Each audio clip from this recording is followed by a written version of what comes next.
রাসূলের আদর্শ ব্যতিরেকে পৃথিবীতে যত ভালো কাজই কেউ করুক না কেন, একেবারে পৃথিবীর সেই আমেরিকা থেকে আমাদের এই এশিয়ার প্রত্যন্ত অঞ্চল পর্যন্ত যদি হাজারো লক্ষ কোটি মানুষের মৌলিক চাহিদা পূরণ করে দেয় কেউ, তাহলে তো পৃথিবীতে সবচেয়ে ভালো কাজ করলো আমরা দেখি, তাই না?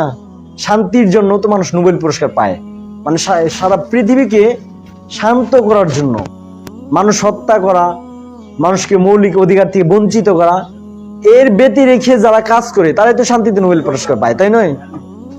প্রিয় ভাই, আমরা কথা বলবো না ইনশাল্লাহ। তাহলে এই শান্তিতে নোবেল পুরস্কার প্রাপ্ত ব্যক্তিরাও কিন্তু তাদের একটা জীবনে ক্ষমতার দাপটে দেখবেন অস্ত্রের দাপটে হাজারো লক্ষ লক্ষ মানুষ হত্যা করে দেয়। ওই মানুষটার ইতিহাসে দেখবেন হাজার লক্ষ লক্ষ মানুষ হত্যা করেছে। ওই মানুষটাকে পৃথিবীর মানুষ অনুসরণ করে ভক্তি করে, তাদেরকে কবরে ফুল পুষ্পস্তবক করে, নীরবতা পালন করে, শিরিক করে, অথচ তারা কিন্তু শান্তিতে নোবেল মুহাম্মদ রাসূলুল্লাহ সাল্লাল্লাহু আলাইহি ওয়াসাল্লাম তার জীবনী কি আমরা তার জীবনী যদি আমরা তার সিরাত যদি পড়ি, এমন কোন ইতিহাস পৃথিবীর কোন ইতিহাসবিদ কি দিতে পারবে যে তিনি একজন মানুষকে বিনা অপরাধে ক্ষমতা টিকিয়ে রাখার জন্য, সে পৃথিবীতে রাজত্ব কায়েম করার জন্য একজন মানুষকে হত্যা করেছিলেন? অসম্ভব, হতেই পারে না। তাহলে সেই মানুষের অনুসরণ কেন আমরা করব না?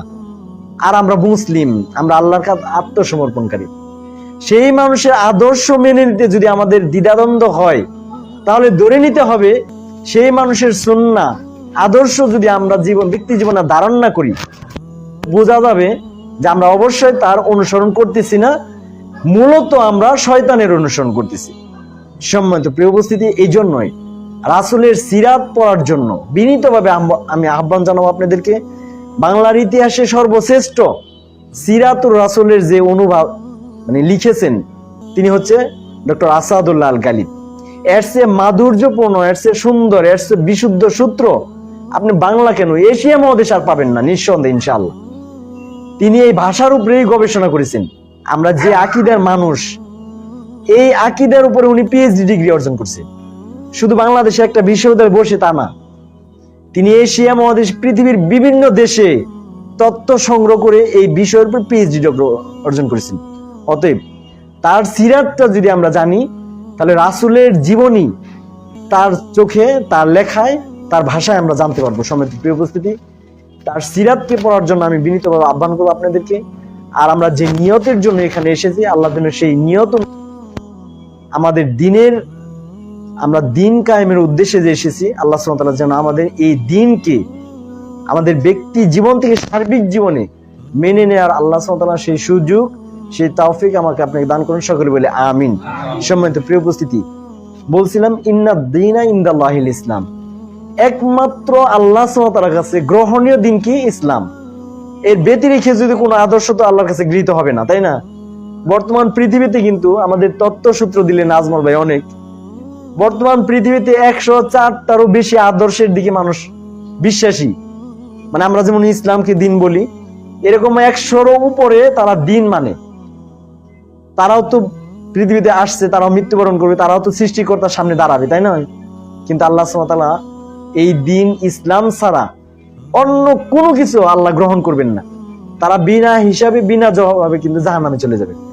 মুশরিকরা যারা এই অবস্থায় মৃত্যুবরণ করবে, অনুরূপ মুসলিমরাও যারা শিরিকের উপরে মৃত্যুবরণ করেছে, একেবারে স্পষ্ট শিরকে কাবিরা আকবর, ওই ব্যক্তিও কিন্তু বিনা হিসেবে জাহান্নামে চলে যাবে। সম্মানিত প্রিয় উপস্থিতি, এই জন্য আমাদের মুসলিমদের শক্তি অর্জন করার যে বিষয়টা, আমি এই বিষয়ে একটা হাদিস ইবারত আমি পাঠ করছি।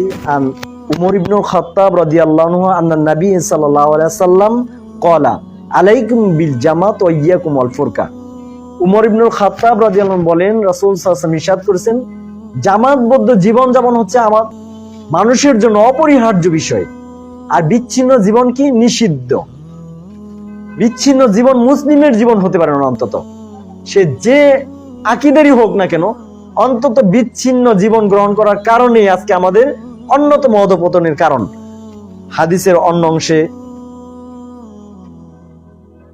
ফাইন্না শাইতানা মা ওয়াহিদ, একজন ব্যক্তির সাথে শয়তান থাকে, স্পষ্ট হাদিস। মিন ইতনাইন, দুইজন ব্যক্তির মধ্যে দুইজন ব্যক্তি শয়তান থেকে পৃথক থাকে, দুইজন ব্যক্তির কাছ থেকে শয়তান পৃথক থাকে। আবাদু মিন আরাদুল বুহওয়াতুল জান্নাহ, কোন ব্যক্তি যদি জান্নাতে প্রবেশ করতে চায় ফালিয়াল জামিল জামা, তার নিজের জীবনের জন্য জামাত বদ্ধ। আমরা এই দাওয়াতি ময়দানে, দ্বীনের ময়দানে আহলে হাদিস আন্দোলন বা যুব সংগীত জীবন যাপনকে অস্বীকার করেন, মানে একাকী জীবন যাপন তারা ভালো মনে করতেছেন, অথচ আমার আপনার জীবনে আমির নেই, ইমারত নেই, ইসলামী খেলাফত নেই। তাহলে আমি আপনি কি করতে চাচ্ছি? আমার আপনার জীবন তো শেষ হয়ে যাচ্ছে, আল্লাহর কাছে কি জবাব দিব? মুসলিমদের একজন আমির থাকতে হবে, এই সে আমিরের অধীনেই তো জিহাদ করতে হবে, একাকী জিহাদে যেতে পারবেন না তো। আল্লাহর নবীর জীবনীতে কি এমন কোন ইতিহাস আছে যে আল্লাহর নবী কথা ছিল, ফেরেশতা দিয়ে আল্লাহ সাহায্য করছে, কোন সাহাবীদের নেননি, একাই যুদ্ধ করছেন? এটা কি আমরা কেউ জানি? আদৌ কিন্তু আমরা এই সমস্ত কোন ইতিহাস জানি না। তাহলে আল্লাহর নবী পৃথিবীতে একজন খিলাফত প্রাপ্ত আমির থাকা সত্ত্বেও সাহাবীদের নিয়ে যুদ্ধ করছেন, তিনি একজন ইসলামিক খিলাফতের আমির ছিলেন। তাহলে আমাদেরও তো মুসলিম উম্মার মধ্যে একজন আমির নির্বাচন করতে হবে। আমরা বিশ্বাস করি আহলে হাদিস আন্দোলন বাংলাদেশ আহলে যুব সংঘের আমিরের জামাত প্রফেসর ডক্টর মোহাম্মদ আসাদুল্লাহ আল গালিব, যিনি একমাত্র পবিত্র কোরআন ও সহিহ সুন্নাহ অনুযায়ী মানুষদেরকে আহ্বান করেন। আমরা তার অনুসরণ করি, তার আনুগত্য করি, ইত্তেবা করি। এজন্য প্রিয় উপস্থিতিবৃন্দ, আমরা আপনাদেরকে বিনীতভাবে আহ্বান করব, আসুন পবিত্র কোরআন ও সহিহ হাদিসের